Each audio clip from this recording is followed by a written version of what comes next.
Hello everyone. आज हम class 10th के सबसे इम्पोर्टेंट और पावरफुल चैप्टर स्टार्ट करने जा रहे हैं, नेशनलिज्म इन इंडिया, भारत में राष्ट्रवाद। आप अपनी स्क्रीन पे जो इमेजेस देख रहे हैं, चलो, चाहे वो सॉल्ट मार्च हो या बड़े मासेस पे प्रोटेस्ट, ये चैप्टर हमें सिखाता है कि कैसे एक डाइवर्स देश में कॉलोनियल रूल के खिलाफ एक होकर लोगों ने कॉलोनियल रूल के खिलाफ एक होकर आवाज उठाई। चलिए देखते हैं कि मास मूवमेंट की शुरुआत कहाँ से हुई। This is the road map of our chapter. इसमें बता रखा है कि हमें क्या क्या इस चैप्टर के मेन वो है। फेज 1 क्राइसिस, यानी भुखमरी से लोग कैसे मर रहे थे। Phase 2 struggle and phase 3 disobedience. Our first topic is the first world war and satyagraha. हमारी कहानी शुरू होती है ईयर 1914 से। फर्स्ट वर्ल्ड वॉर इंडिया से हजारों माइल्स दूर यूरोप में लड़ा जा रहा था, लेकिन इसका असर पूरे इंडिया पे पड़ा। ब्रिटिश एम्पायर को वॉर के लिए पैसा और शोल्डर चाहिए थे। स्क्रीन पे जो हिस्टोरिक फोटो को देखिए, स्क्रीन पे दिए गए हिस्टोरिक फोटो को देखिए। हमारे इंडियन शोल्डर को भी एक ऐसी जंग में झोंक दिया गया जो उनकी थी ही नहीं। चलिए देखते हैं इससे देश में क्या बदलाव आए। वॉर का खर्चा निकालने के लिए कॉलोनियल गवर्नमेंट ने डिफेंस एक्सपेंडिचर को ड्रेस्टिकली बढ़ाया। इस पैसे को पूरा करने के लिए उन्होंने कस्टम ड्यूटीज रेज की और इंडिया में पहली बार इनकम टैक्स इंट्रोड्यूस हुआ। कॉमन सिटीजन के लिए इसका मतलब था एक्सट्रीम महंगाई। 1913 से 1918 के बीच चीजों के दाम डबल हो गए, जिससे आम लोगों का जीना मुश्किल हो गया। ब्रिटिश को सिर्फ पैसा नहीं बल्कि बैटलफील्ड के लिए भी लोग चाहिए थे, इसलिए उन्होंने रूरल एरियाज में फोर्स रिक्वायरमेंट जबरदस्ती सेना में भर्ती करना शुरू कर दिया। गांव के लोगों को उनके घरों से जबरदस्ती उठाकर वॉर फ्रंट पर भेज दिया जाता था। इसकी वजह से पूरे इंडिया कंट्री साइड में लोग के अंदर बहुत ज्यादा गुस्सा था। वॉर की वजह से हालात पहले ही खराब थे और फिर नेचर ने एक ऐसा बड़ा झटका दिया। 1918 टू 1919 और 1920 टू 1921 में इंडिया के कई हिस्सों में क्रॉप फेल हो गए, जिससे खाने की बहुत ज्यादा कमी हुई। एक्यूट शॉर्टेज ऑफ फूड हो गई। उस वक्त एक बहुत खतरनाक इन्फ्लुएंजा पेंडेमिक महामारी फैल गई। 1921 के सेंसस के मुताबिक लगभग 12 टू 13 मिलियन मींस 1.2 से 1.3 करोड़ लोग फेमाइन और पेंडेमिक में मारे गए। लोगों को परेशान लोगों के परेशान और किस नए लीडर का वेट था लोगों की परेशानियों को किसी नए लीडर का वेट था। बोर्ड एग्जाम का चैलेंज। चलिए हमारे पहले इंपॉर्टेंट बोर्ड एग्जाम क्वेश्चन की ओर ध्यान देते हैं। How the first world war help in the growth of the national movement in India. अगर आपको 2027 के बोर्ड एग्जाम में इसमें फुल मार्क्स चाहिए तो आंसर को इन्हीं पॉइंट में लिखिए। Economic strain, double of prices, force requirement and crop failure crisis. ये आपका एक परफेक्ट 5 मार्क्स आंसर बनेगा। अब इसमें एंट्री होते हैं हमारे मेन हीरो की, महात्मा गांधी। इस एक्सट्रीम डिजास्टर और परेशानी के माहौल में एक नए लीडर की एंट्री होती है। महात्मा गांधी जनवरी 1915 में साउथ अफ्रीका से इंडिया वापस लौटे। साउथ अफ्रीका में उन्होंने रैकिश लॉ, रंग भेद के खिलाफ एक नए तरीके और मास एगिटेशन किया था, जिसे सत्याग्रह कहा जाता है। द फिलोसॉफी ऑफ सत्याग्रह। अब समझते हैं कि सत्याग्रह का एग्जैक्ट मतलब क्या होता है। एनसीईआरटी के मुताबिक सत्याग्रह का मतलब होता है पावर ऑफ ट्रुथ, सच की शक्ति, और सर्च फॉर ट्रुथ, सत्य की खोज। गांधी जी का मानना था कि अगर आपका क्वेस्ट सच्चा है और आपकी लड़ाई इनजस्टिस के खिलाफ है, तो आपको फिजिकल फोर्स या वायलेंस की कोई जरूरत नहीं है। एक सत्याग्रही बिना किसी हिंसा और ऑपरेशन अत्याचारी के कॉन्सिक्वेंस या आत्म आत्मा को झगोड़ कर जीत सकता है। गांधी जी ने फिलोसॉफी को तुरंत प्रैक्टिकल लेवल पर टेस्ट किया। उनका पहला लेबोरेटरी बना चंपारण, बिहार। ईयर 1917 में वो वहां गए और उन्होंने वहां के पुअर पीजेंट्स, किसानों के ऑपरेशन इंडिगो नील प्लांटेशन सिस्टम के खिलाफ आवाज उठाने के लिए इंस्पायर किया। ये उनकी इंडिया में पहली बड़ी जीत थी। उसी साल यानी 1917 में उन्होंने गुजरात के खेड़ा डिस्ट्रिक्ट में दूसरा सत्याग्रह ऑर्गेनाइज किया। यहाँ के किसान क्रॉप फेलियर और प्लेग पेंडेमिक से बहुत परेशान थे। ब्रिटिश गवर्नमेंट को हाई रेवेन्यू लगान पे करने की हालत में नहीं थे। गांधी जी उनके साथ खड़े हुए और उनकी डिमांड की रेवेन्यू कलेक्शन को उस साल के लिए रिलैक्स कर दिया। सत्याग्रह साल 1918 साल 1918 में गांधी जी ने अपने तीसरे मूवमेंट अर्बन वर्किंग क्लासेस के लिए चलाया। उन्होंने अहमदाबाद गुजरात के लिए वर्कर के साथ मिलकर एक सत्याग्रह किया। वर्कर इन्फ्लेटेशन के चलते अपनी वेजेस पगार बढ़ाने की डिमांड कर रहे थे। गांधी जी के नॉन वॉयलेंट स्ट्राइक की वजह से वर्कर को 35% वेजेस हाइक मिली।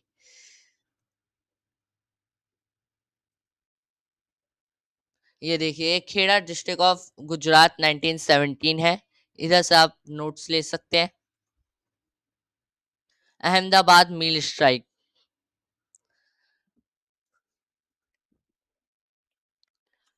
बोर्ड एग्जाम का नेक्स्ट क्वेश्चन, एक और important board exam. What meant by the idea of satyagraha? Briefly explain and three early local satyagrahas organized by the Gandhi ji. इस इस question के लिए पहले सत्याग्रह को डिफाइन कीजिए, फिर चंपारण, खेड़ा, अहमदाबाद के अलग अलग हेडिंग्स बनाकर ईयर के साथ एक्सप्लेन कीजिए। ये क्वेश्चन अक्सर बोर्ड्स में रिपीट होता है। The Rowlatt act and Jallianwala Bagh.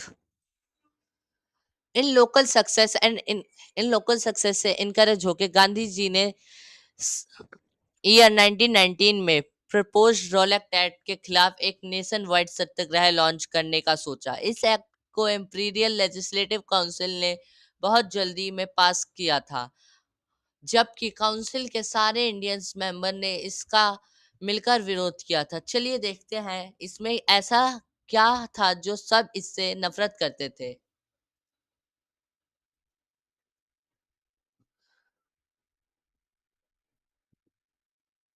Provision of black art. इस रोलेक्ट एक्ट ने कॉलोनियल गवर्नमेंट को अनलिमिटेड पावर दे दी थी ताकि वो पॉलिटिक्स एक्टिविटी को दबा सके। इसका सबसे खतरनाक प्रोविजन ये था कि गवर्नमेंट किसी भी पॉलिटिकल प्रिजनर को बिना किसी ट्रायल मुकदमे के एक 2 साल तक जेल में बंद रख सकती थी। ना कोई अपील, ना कोई दलाली, ना कोई वकील। ये फंडामेंटल राइट को पूरा वायलेशन था। गांधी जी अन गांधी जी इस अनजस्टिस लॉ के खिलाफ एक नॉन वायलेंट सिविल डिसोबीडियंस चाहते थे। इसकी शुरुआत 6 अप्रैल 1919 को एक नेशन वाइड हड़ताल से शुरू हुई। अलग अलग सिटीज में रैलीज ऑर्गेनाइज की गई। रेलवे वर्कशॉप में वर्कर स्ट्राइक पर चले गए और दुकानें बंद हो गई। ब्रिटिश गवर्नमेंट डर गई कि कहीं कम्युनिकेशन और ट्रांसपोर्ट लाइन पूरी तरह से ठप ना हो जाए। Martial law in Amritsar. British administration ने मूवमेंट को बहुत बुरी तरह दबाना शुरू किया। अमृतसर के लोकल लीडर को अरेस्ट कर लिया गया। गांधी जी के दिल्ली एंटर करने पर बैन लगा दिया गया। 10 अप्रैल को अमृतसर में पुलिस ने एक पीसफुल प्रोसेशन पर दी गोली चला दी, जिससे गुस्सा होकर लोगों ने बैंक्स, पोस्ट ऑफिस और रेलवे स्टेशन पर अटैक किया। हड़ताल हॉल आउट ऑफ कंट्रोल होते हुए अटैक्स किए हॉल आउट ऑफ कंट्रोल होते देख गवर्नमेंट ने मार्शल लॉ लगा दिया और कमांड जनरल डायर को सौंप दी।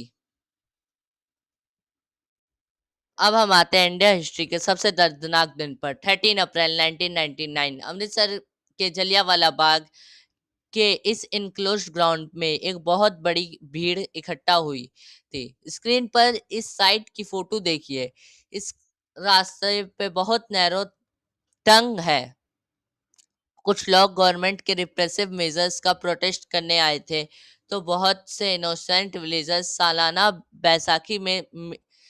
बैसाखी मेला देखने आए थे। ड्रेनेज था, जिन्हें पता भी नहीं था ड्रेनेज था। जिन्हें पता भी नहीं था कि शहर में मार्शल लॉ लगा हुआ है। The brutality of general Dyer. General Dyer अपने ट्रूप्स के साथ बाग के अंदर एंटर हुआ। उन्होंने बाग के अकेले नैरो एग्जिट पॉइंट को ब्लॉक कर दिया। बिना किसी वार्निंग के अनआर्म्ड मासूम भीड़ पर ब्लाइंड फायरिंग का ऑर्डर दे दिया गया। 100 ऑफ मैन वुमेन एंड और चिल्ड्रन मौके पर ही मर गए। डायर ने बाद में बताया कि उनका ऑब्जेक्टिव सत्याग्रही के दिमाग में एक मोरल इफेक्ट क्रिएट करना था और डर पैदा करना था। जैसे ही जलियांवाला बाग की खबर पहले नॉर्थ इंडिया टाउन में भेड़ घुसे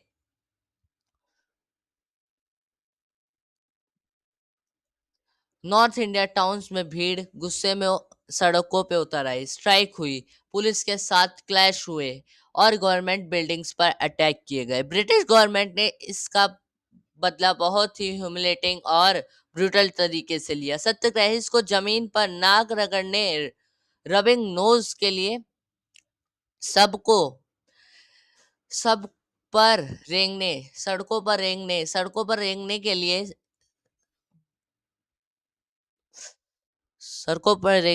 सभी को सभी ब्रिटिश ऑफिसर्स को सैल्यूट मारने के लिए मजबूर किया। गांव पर बॉम्ब गिराए गए, लोगों को पब्लिसिटी कोड़े मारे गए। ये क्वेश्चन लॉन्ग आंसर के फॉर्मेट के लिए बहुत इंपॉर्टेंट है। Describe the circumstances led to the Jallianwala Bagh incident, what was its impact. इसमें आपको रोलेक्ट एक्ट से लेकर मार्शल लॉ, डायर के एक्शंस, उसके बाद हुए देश पे व्यापी गुस्से और गवर्नमेंट रिप्रेशन को डिटेल में लिखना है। खिलाफत मूवमेंट। देश में हिंसा वायलेंस बढ़ती देखकर महात्मा गांधी ने रॉलेट सत्याग्रह को वापस ले लिया। उन्होंने रियलाइज किया कि ये मूवमेंट बड़ा तो है लेकिन अभी भी ज्यादा सिर्फ शहरों और कस्बों, सिटी एंड टाउन तक ही लिमिटेड था। एक बड़ा और सक्सेसफुल नेशन वाइड मूवमेंट चलाने के लिए हिंदू और मुस्लिम को एक ही प्लेटफॉर्म पे लाना जरूरी था और ये मौका उन्हें मिला खिलाफत इशू के जरिए। अब समझते हैं इशू क्या था।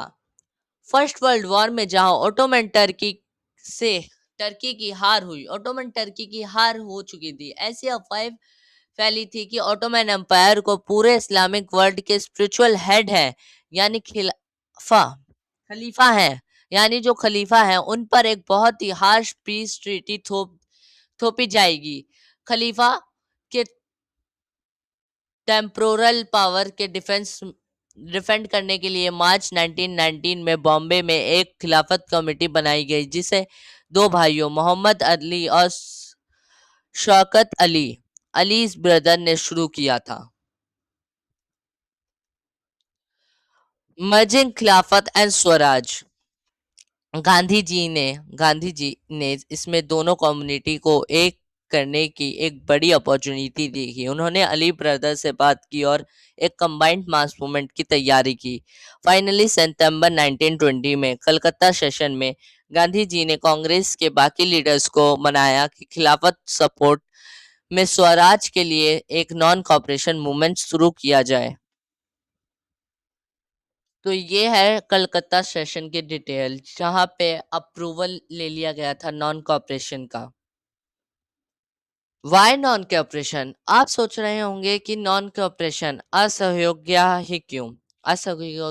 ही क्यों क्यों गांधी ने अपनी फेमस बुक हिंद स्वराज 1909 में एक बहुत बड़ी बात कही थी। उन्होंने लिखा था इंडिया में ब्रिटिश रूल सिर्फ इसलिए चल रहा है क्योंकि इंडिया उनके साथ कोऑपरेट कर रहे हैं। अगर इंडियंस कोऑपरेट करना बंद कर दे तो ब्रिटिश रूल 1 साल के अंदर कोलैप्स हो जाएगा और देश में स्वराज आ जाएगा। नागपुर सेशन। कांग्रेस के अंदर इस बात पर बहुत डिबेट चल रही थी कई लीडर मूवमेंट कई लीडर मूवमेंट कई लीडर नवंबर 1920 के काउंसिल इलेक्शन को बॉयकॉट नहीं करना चाहते थे। उन्हें डर था कि मूवमेंट वायलेंट हो सकता है, और कुछ महीनों तक दोनों साइड में डेडलॉक रहा। फाइनली दिसंबर 1920 में नागपुर सेशन में एक कॉम्प्रोमाइज हुआ और नॉन कॉपरेशन प्रोग्राम को फॉर्मली अडॉप्ट कर लिया गया। Different standard the movement in town. Non cooperation खिलाफत मूवमेंट जनवरी 1921 में शुरू हुआ, लेकिन अगला अलग अलग ग्रुप्स के लिए इसका मतलब अलग था।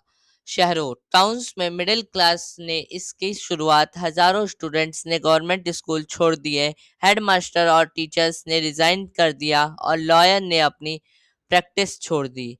काउंसिल इलेक्शन ज्यादातर प्रोविडेंस में बॉयकॉट और सिवाय मद्रास के, जहां जस्टिस पार्टी ने इसमें पार्ट लिया। इस मूवमेंट ने इकोनॉमिक फ्रंट पर बहुत बड़ा असर पड़ा। फॉरेनर गुड बॉयकॉट किए गए, लिकर शॉप को पिकेट घेरों घेर लिया गया, उसे बंद कर दिया गया, और विदेशी कपड़ों की होली जलाई गई। स्क्रीन पर दिए गए नंबर्स देखिए। 1921 से 1922 के बीच फॉरेन क्लोथ का इंपोर्ट आधा रह गया।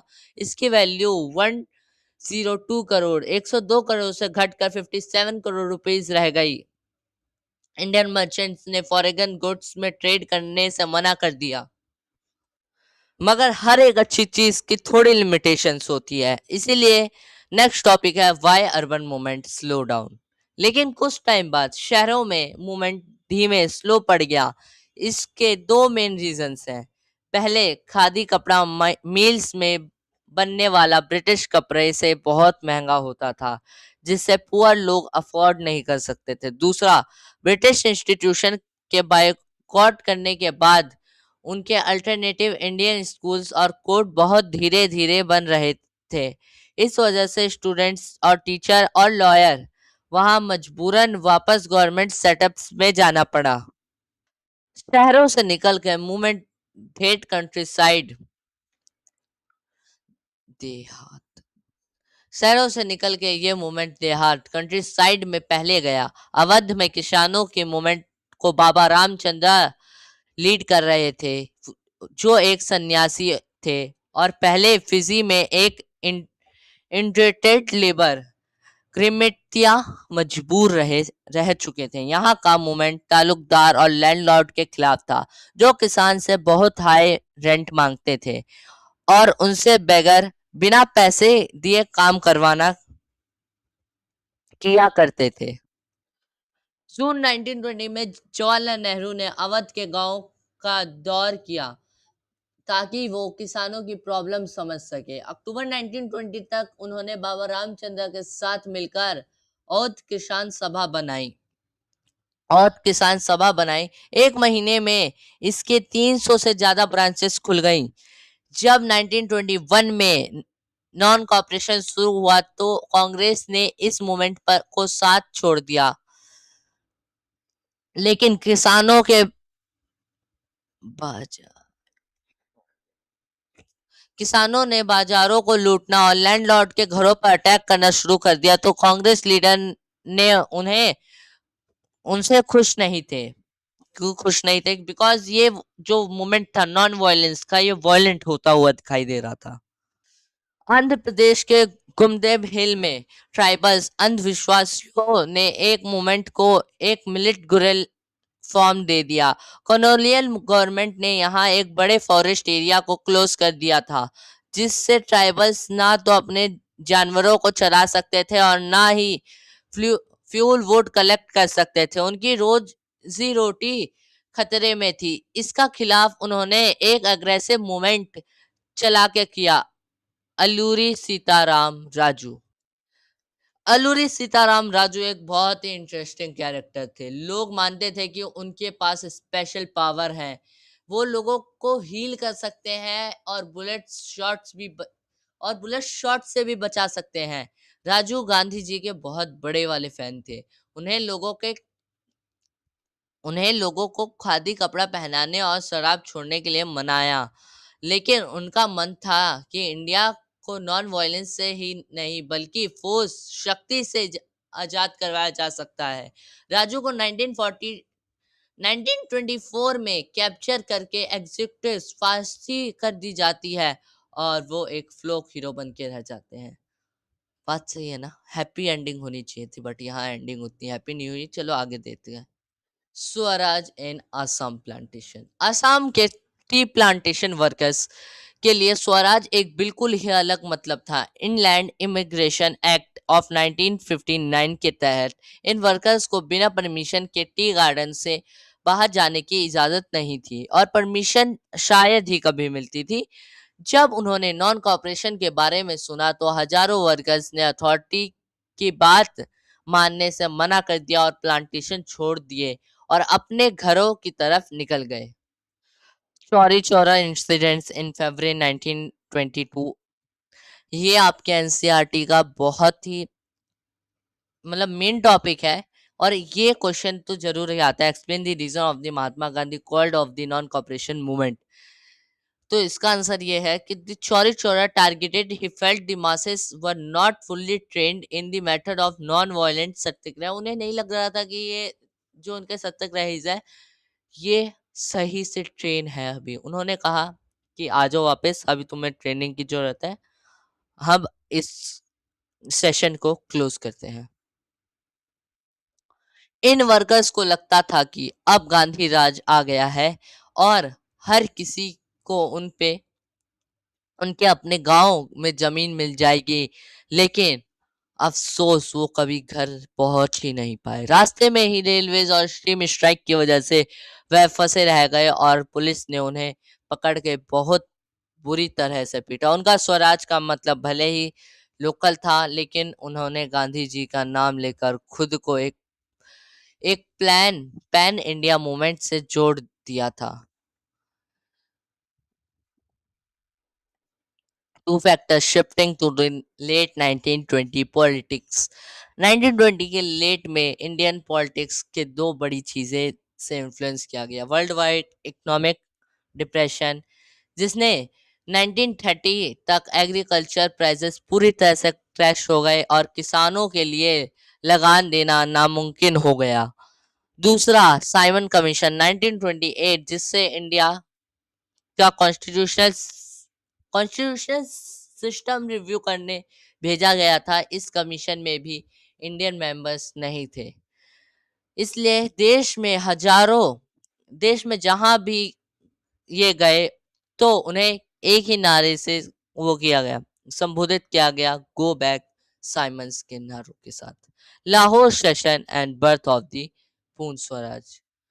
ये लाहौर सेशन हम स्टडी को कंक्लूड करते हैं साल 1929 के historic Lahore session Congress session से। जवाहरलाल नेहरू प्रेसिडेंसी के तहत कांग्रेस ने फॉर्मल की डिमांड की, पूर्ण स्वराज कंप्लीट इंडिपेंडेंस की थी। ये ताकि ये तय ये तय किया गया कि 26 जनवरी 1930 को इंडिपेंडेंस डे के रूप में मनाया जाएगा और लोग देश के आजाद करने की शपथ लेंगे। इस प्लेज को सिविल डिसोबीडियंस की नींव रखी जाएगी। Thank you. तो इस पूरे सेशन में जितने भी पीवाइज क्यू डिस्कस किए गए उन्हें अच्छे से प्रिपेयर कर लीजिए ताकि आप अपने वो 2027 में फुल मार्क्स स्कोर कर सके और रैंक 1 लेके आ सके। तो सब्सक्राइब दी कैटलिस्ट 910। और जाने से पहले इस टाइमलाइन को जरा अच्छे से देख लेना। ये टाइमलाइन बहुत ज्यादा इंपॉर्टेंट है, जिसमें Gandhi ji returns, Rowlatt act and massacres, non cooperation और पूर्ण स्वराज, इसमें पूरी समरी दे रखी है, तो पढ़ के जाना।